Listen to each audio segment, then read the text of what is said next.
Welcome to the channel, everybody. So today I have a quick fix if you have an LS that's lacking spark. Let me show you what I did.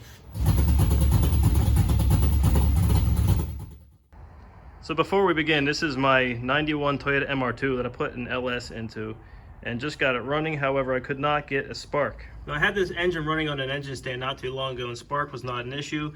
So since then I got it finally put into this vehicle, turned the key and it had no spark. So I pulled the spark plugs out. We're not going to see any spark. Still nothing. I decided to check the wires and what I found was pretty interesting. So I'm starting to chase what I think is a ground problem.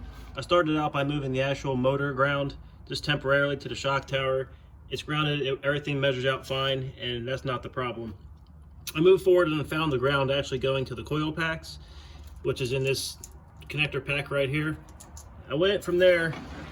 I used my multimeter on a resistance or ohms setting. When I turn the key and I run a jumper directly from here to the chassis, I get some 10 ohms. It was 10.9 ohms, which is extremely high. The weird part is when you turn the ignition on,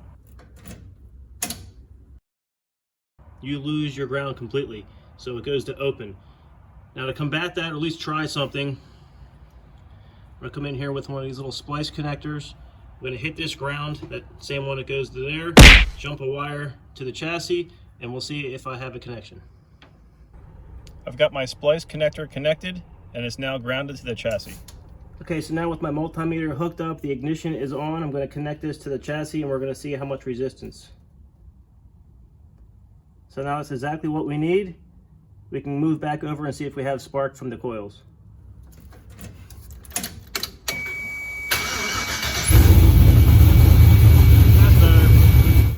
So there's your quick fix to getting spark on your LS-based engine.